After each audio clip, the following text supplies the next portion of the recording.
ಸಾರ್ವಜನಿಕರಲ್ಲಿ ಒಂದು ವಿಶೇಷ ಪ್ರಕಟಣೆ ನೋಟಿಸನ್ನು ನೀಡಬೇಕಾಗಿದೆ.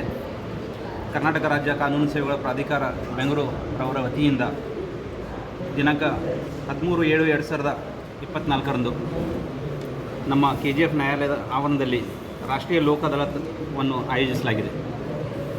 ಸಾರ್ವಜನಿಕರಿಗೆ ಲೋಕ ಅದಾಲತ್ ಬಗ್ಗೆ ಮಾಹಿತಿ ಇರಬೇಕು ಅಂತ ನಂದು ಅನಿಸಿಕೆ.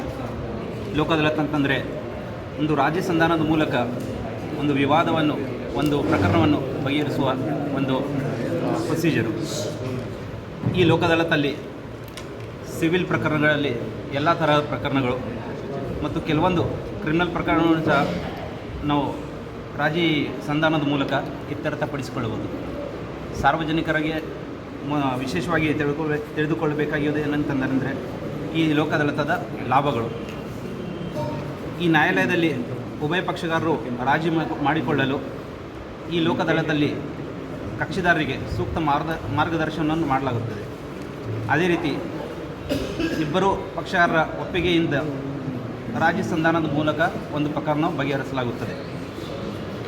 ಒಂದು ವೇಳೆ ಲೋಕ ಅದಾಲತಲ್ಲಿ ಒಂದು ಪ್ರಕರಣವು ಬಗೆಹರಿದರೆ ಅದರಿಂದ ಇನ್ನೊಂದು ಲಾಭ ಏನು ಅಂತಂತಂದರೆ ನ್ಯಾಯಾಲಯದಲ್ಲಿ ಪಾವತಿಸಿರುವ ಶುಲ್ಕವನ್ನು ನಾವು 100% ಕೋರ್ಟ್ ಫೀಯನ್ನು ರೀಫಂಡ್ ಮಾಡ್ತೀವಿ. ಇದರಿಂದ ಸಾರ್ವಜನಿಕರ ಸಮಯ ಉಳಿತಾಯವಾಗುತ್ತದೆ, ಬೇಗನೆ ಪ್ರಕರಣ ಮುಗಿಯುವುದರಿಂದ ನೆಮ್ಮದಿ ಇರುತ್ತದೆ, ಬಾಂಧವ್ಯ ಬೆಳೆಯುತ್ತದೆ. ಹಾಗಾಗಿ ಇದೊಂದು ಸುವರ್ಣ ಅವಕಾಶ ಎಲ್ರಿಗೂ.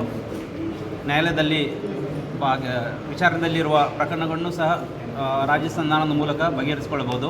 ಅದೇ ರೀತಿ ಇನ್ನೂ ನ್ಯಾಯಾಲಯದಲ್ಲಿ ದಾಖಲಾಗದೇ ಇರುವ ಮತ್ತೇನು ದಾಖಲಿಸಬೇಕೆಂದಿರುವ ಪ್ರಕರಣಗಳನ್ನು ಸಹ ಈ ಲೋಕ ಅದಾಲತಲ್ಲಿ ಬಗೆಹರಿಸಿಕೊಳ್ಳಬಹುದು.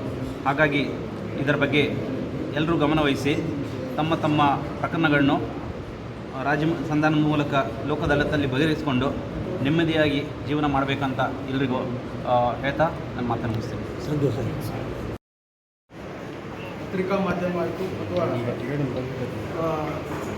ದೂರದರ್ಶನದಲ್ಲಿ ಅಂದರೆ TV ಮಾಧ್ಯಮ ಲೋಕಲ್ ಚಾನಲ್ಗಳಲ್ಲಿ ಈ ಬಗ್ಗೆ ಒಂದು ಸ್ಲೈಡನ್ನು ಒಂದು ಡಿಸ್ಪ್ಲೇ ಮಾಡ್ತಾ ಇದ್ಬಿಟ್ಟೆ ಪ್ರತಿ ಮನೆಗೂ ಈ ಸಂದೇಶವು ತಲುಪುತ್ತೆ. ಯಾಕಂದರೆ ನಾವು ಪ್ರತಿ ಮನೆಗೆ ಹೋಗಿ ಹೇಳೋಕ್ಕಾಗೋದಿಲ್ಲ. ಇದನ್ನು ತಲುಪಿಸುವ ಜವಾಬ್ದಾರಿ ಮಾಧ್ಯಮ ಮಿತ್ರರಿಗಿರುತ್ತೆ. ಮಾಧ್ಯಮ ಮಿತ್ರರು ಆದಷ್ಟು ಈ ಬಗ್ಗೆ ಒಂದು ಹೆಚ್ಚು ಪತ್ರಿಕೆಗಳಲ್ಲಿಯೂ ಕೂಡ ಒಂದು ಸಣ್ಣ ಜಾಹೀರಾತು ರೂಪದಲ್ಲಿ ಒಂದು ಪ್ರಕಟಣೆಯನ್ನು ನೀಡಿದರೆ ಪ್ರತಿಯೊಬ್ಬರಿಗೂ ಕೂಡ ಒಂದು ವಿಷಯ ತಲುಪುತ್ತೆ. KSRTC ಅವರು ಬಂದಿಲ್ಲ. KSRTC ಬಸ್ ಟಿಕೆಟ್ಗಳಲ್ಲಿ ಕೂಡ ದಿನಾಂಕ ಬದಲಾವಣೆ ಮಾಡಿ, ಯಾಕಂದರೆ ಈಗಾಗಲೇ ಕಳೆದ ಬಾರಿ ಹಾಕಿದ್ರು, ಒಂದು ದಿನಾಂಕ ಬದಲಾವಣೆ ಮಾಡಿಬಿಟ್ಟು ಹಾಕಿದರೆ ಪ್ರತಿಯೊಬ್ಬರಿಗೂ ಕೂಡ ಬಸ್ ಟಿಕೆಟ್ ಹೋಗುವಾಗ ಅದರ ಮೇಲೆ ಬರೆದಿದ್ದನ್ನು ನೋಡ್ತಾರೆ. ಹೀಗಾಗಿ ಅವರು ಅದು ಕೂಡ ಸಾಕಷ್ಟು ಬೇಗ ಪ್ರಚಾರ ಪಡೆಯುತ್ತೆ. ಮುನ್ಸಿಪಾಲ್ಟಿ ಮತ್ತು ಬಸ್ ಸಾಗಿಸುವಂಥ ವಾಹನದ ಸ್ಪೀಕರ್ದಲ್ಲೂ ಕೂಡ ಅದನ್ನು ಅನೌನ್ಸ್ ಮಾಡಬೇಕಂತ ನಾನು CMC ಅಧಿಕಾರಿಗಳಿಗೂ ಕೂಡ ವಿನಂತಿ ಮಾಡಿಕೊಳ್ತೀನಿ. ಅದಷ್ಟೇ ಅಲ್ಲದೆ KEB ಬಿಲ್ನಲ್ಲಿ ಒಂದು ಟೆಲಿಫೋನ್ ಇಲಾಖೆಯ ಬಿಲ್ನಲ್ಲೂ ಕೂಡ ಅವರಿಗೆ ಅಂದರೆ ಅದನ್ನು ಅಲ್ಲಿ ಹಾಕೋದ್ರಿಂದ ಪ್ರತಿ ಮನೆಗೂ ಈ ವಿಷಯ ಈ ನಿಟ್ಟಿನಲ್ಲಿ ನಾವೆಲ್ಲರೂ ಕೂಡ ಒಂದು ಕಾರ್ಯೋನ್ಮುಖರಾಗಿ ಕೆಲಸ ಮಾಡಿದರೆ ಇದು 1 ತಿಂಗಳು ಸಮಯ ಇದೆ ಅಷ್ಟೇ. ಅಷ್ಟರೊಳಗೆ ನಾವು ಒಂದು ಅತ್ಯುತ್ತಮವಾದಂಥ ಒಂದು ಸಾಧನೆಯನ್ನು ಮಾಡಬೇಕಾಗಿದೆ.